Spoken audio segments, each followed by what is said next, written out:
Oke, dari MLB Top Global. Bang, bikin konten cara take profit menggunakan Fibonacci dong. Kadang saya temuin tembus golden ratio 1,8 dan sering buat saya bingung. Oke, katanya Bapak masih belum paham tentang Fibonacci. Fibonacci itu sebenarnya simpel. Pertama, kita harus tahu tren terlebih dahulu. Contoh trennya itu naik, Fibonacci di sini untuk menentukan yang di sini supaya kita bisa buy posisi untuk lanjut lebih tinggi. Take profitnya gimana? Nah, gitu. Oke, saya contohkan di Euro AUD. Pertama, biasa kita tentukan higher high dulu, higher high, higher low, higher high, berarti akan melanjutkan di higher low, sama seperti yang kita gambar tadi, higher high, higher low, higher high, higher low. Kita cari untuk yang di sininya, area di sini kita bisa cari dengan Fibonacci, nariknya dari bawah ke atas. Kalau bullish dari bawah ke atas untuk menentukan sini. Kalau tren turun itu kebalikannya, untuk menentukan yang di sini, jadi nariknya dari atas ke bawah. Kita contohin yang bullish saja, jadi harga turun untuk melanjutkan kenaikannya. Nah, contoh ini udah masuk, kemudian reject, di sini reject, top loss ada di bawah, TP-nya 1/2 aja Pak, jadi 2 kali top loss-nya. Atau Bapak bisa gunain TP di 27%, minus 27% di sana. TP-nya bisa di minus 27 sini.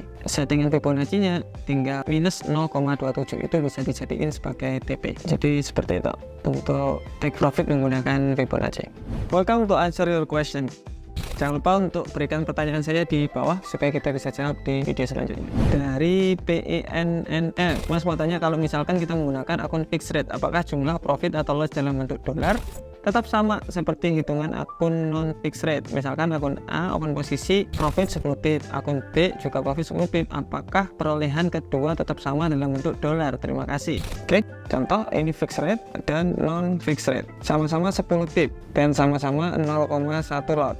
Apakah hasilnya sama? Jawabannya adalah berbeda. Contoh 0,1 lot dikali 100 berarti yang akun fixed rate-nya mendapatkan $10. Oke, yang akun non fixed rate-nya juga sama, $10. Oke, akun fixed rate di sini maksudnya apa? Akun fixed rate di sini itu $1 sama seperti 10.000. Kalau akun floating rate $1 mengikuti kurs. Jadi sekarang untuk rupiah per tanggal ini adalah 15.000. Jadi mengikuti kursnya. Katakanlah harganya turun, ya per dolarnya turun. Akun fixed rate tadi yang ditanyain ketika kena profit 10 pips, lotnya sama 0,1, dapatnya kan $10.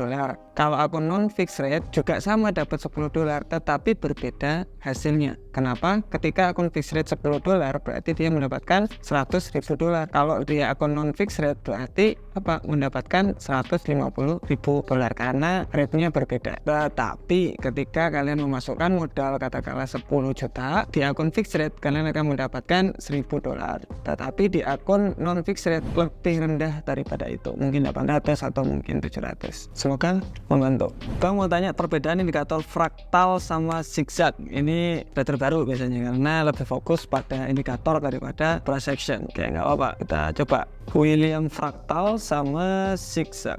Dari sini aja sudah kelihatan bahwa fraktal itu untuk menentukan high dan low minornya, jadi high dan low kecil nih. Tetapi zigzag itu menentukan higher high, higher low yang besar. Di dalamnya ada pergerakan kecil banget fraktal. Jadi untuk fraktal itu dia menentukan yang kecil-kecil kayak gini lah. Nah, untuk zigzag langsung bawah, langsung atas, langsung bawah. Ada di dalamnya juga ada fraktal kecil. Itu bedanya zigzag sama fraktal. Bagusan yang mana? Bagusan yang Bapak pahami. Jadi kalau indikator yang nggak dipahami, mending nggak usah dipakai. Kalau menurut saya sih lebih enak kita pakai price action, karena kita bisa lihat bahwa market itu mau kemana dan ngapain. Contoh di USD CAD ini ya, kita tarik aja higher high, higher low, higher high, higher low, berarti untuk melanjutkan kenaikannya masih akan ada lanjut naik. Simple. Nanti di sini kita bisa cari dengan Fibonacci, support resisten, trendline dan lain-lain. Kalian tarik trendline aja bisa kok. Jadi mungkin lebih fokus ke technical daripada ke indikatornya. Karena kalau kita nggak tahu indikator untuk apa ya percuma juga. Oke, dari HLMYY6755, Bang, beberapa orang lebih prefer buat entry posisi dengan limit order, entah itu limit biasa ataupun stop limit. Tapi biasanya selalu ketinggalan karena ada spread harga dan broker itu bagaimana ya? Haruskah kita nunggu konfirmasi lagi atau kita entry saja di harga market? Jadi sebenarnya pergerakan yang signifikan ini di jam-jam berapa sih? Ya, kalian harus harus paham. Biasanya pergerakan signifikan itu mulai jam 2 siang waktu learning session sama new session. Jadi ya cuma jam-jam tersebut sebenarnya yang pergerakannya kencang. Kemudian spread melebar itu ketika ada berita atau pagi, broker masih tutup atau broker masih baru buka, spread melebar. Kalau menurut saya di backtest saja yang cocok menurut Bapak, karena kalau saya bilang harus kayak gini itu berbeda setiap orang. Kalau saya suka ini untuk eksekusi langsung karena saya lebih ke intraday dan swing, jadi bisa langsung entry daripada harus pending order. Karena ketika nyentuh, contoh ya, ini ada penurunan, kenaikan, nah saya pending order di sini, takutnya harga itu tidak reject, malah harga lanjut untuk naik. Tetapi kalau di sini ada nyentuh, kemudian dia ada double top kayak gini, nah saya bisa entry lebih bagus lagi. Itu yang saya suka ketika saya entry langsung daripada pending order. Setiap orang udah beda kok Pak, yang penting money management sama risk managementnya diatur, aman kok. Malik 9758, Mas Tama kalau bisa tolong jelasin tentang do teori, karena itu kayaknya pembahasan yang lumayan menarik kalau disederhanakan. Soalnya pembahasan di YouTube banyak yang ribet. Saya jawab dengan cepat saja ya. Sebenarnya do teori itu simple banget. Teori Elliott Wave itu juga teori Elliott Wave. Jadi kalau paham Elliott Wave ada 5 wave, setelah itu selesai. Biasanya kayak gitu, setelah diteliti ke belakangnya. Ini namanya Elliott Wave, di mana wave kelima itu adalah wave terakhir. Kalau do teori itu sebenarnya agak menarik karena do teori itu ada 3 phase. Ada akumulasi, konsolidasi, kemudian absorption phase, kemudian distribution phase. Nah, jadi kalau di sini kita lihat setelah harga itu konsolidasi, jadi contoh harga itu naik, kemudian konsolidasi di sini. Setelah konsolidasi gimana? Akan ada kelanjutan kenaikannya. Nah, itu yang biasanya saya gunain. Nah, setelah itu gimana? Biasanya ada distribution phase di sini untuk melanjutkan penurunan. Ini hampir sama kayak Elliott Wave karena wave-nya ada 1, 2, 3, 4, 5 selesai. Jadi intinya sebenarnya hanya ketika ada naik konsolidasi kemungkinan akan ada kenaikan, setelah itu reject turun. Kalau digabungin sama Elliott Wave berarti itu adalah wave kelima untuk dia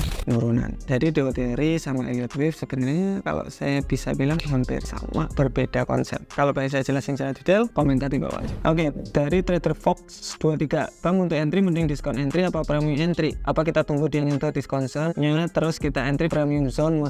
Oke, jadi sebenarnya untuk entry technical analysis sih simple, hanya ada 2. Kita cari trennya kan macam-macam tuh, orang-orang tuh bisa pakai move trend line, terus market structure, indikator, itu udah banyak. Jadi gimana lah caranya kita tahu trennya itu sekarang apa, naik, turun, atau konsolidasi. Basic, simple. Wis udah itu aja. Yang kedua itu cari namanya area penting, area premium, area diskon sembarang. Intinya harga di mana banyak orang yang menjual atau membeli. Caranya gimana? Macam-macam. Ada supply dan demand, support resisten, pakai indikator juga bisa, menggunakan Fibonacci juga bisa, macam-macam di sini caranya. Mungkin jawaban simpelnya itu dua-duanya ini harus terdapat konfirmasi yang bagus. Contoh trennya naik, berarti kita cari buy posisi di area bagusnya. Di area bagus di sini cari konfirmasi yang lebih banyak. Contoh apakah itu di zona trendline, Fibonacci. Kalau Bapak bilang di zona premium, itu kita cek semua teknikalnya bilang trendline masuk di sini. Ini juga premium zone, ini juga area retest, area Fibonacci dan lain-lain. Area sini nih kelihatannya. Ya berarti mungkin area situ harga akan berbalik. Jadi kumpulin ceritanya baru kita bisa ya.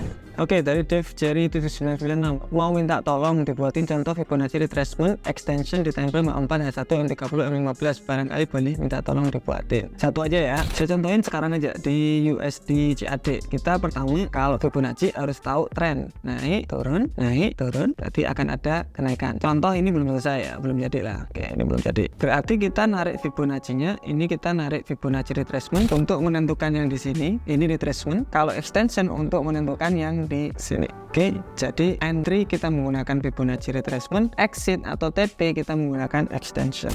Oke, kita menggunakan retracement dulu dari bawah ke atas. Oke, dapat area entry-nya di sini. Oke, area entry di sana. Kemudian contoh ini udah reject di sini, berarti kita bisa cari trend base Fibonacci extension dari bawah, atas, bawah. Kita kelihatan bahwa market itu kemungkinan akan ke sini juga. Kita bisa lihat bahwa harga itu menyentuh di area kotak yang bawah sebelum melanjutkan ke naikannya, ke TP-nya di sana. Jadi kalau mau entry bisa buy posisi di area sini, stop loss agak di bawah, TP-nya mentok di area sini.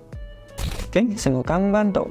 Oke, dari Dani Sukma, Mas tolong banget jawab. Siap. Alhamdulillah untuk trading analisis saya berkat belajar win rate lumayan Mas, tapi ketika saya trading dan contoh lagi hijau dan profit, saya ingin segera close karena takut nantinya berbalik, tapi giliran loss saya saat merah saya biarkan karena mungkin nanti juga bakalan berbalik arah. Alhasil margin call. Intinya, apakah saya masih kurang pede dengan analisa saya untuk profit sih? Profit tapi nggak gede, nggak kayak saat loss. Thanks Mas. Oke, jadi intinya ABC, asal baru close. Ketika profit di close, ketika loss itu dibiarin aja sampai panjang. Kalau dibilang kurang pede, jawabannya adalah enggak, karena Bapak sudah entry. Ketika entry itu berarti kita udah pede dengan analisa kita. Jadi kelihatannya bukan masalah di sana. Masalahnya di sini ketika kita margin call, yaitu pertama lotnya kebesaran, resikonya kebesaran. Jadi kalau Bapak mungkin resikonya dikecilin banget, aman nanti kalau trading. Kemudian kalau Bapak bertanya kayak gini, berarti memang tradingnya deg-degan. Berarti itu resikonya memang kebesaran. Kecilin resikonya, jangan terlalu beresiko kalau trading, karena ingat yang saya bilang, berapapun uang yang kalian taruh kalau tidak tahu money management atau risk managementnya yang bagus, habis nanti kalian.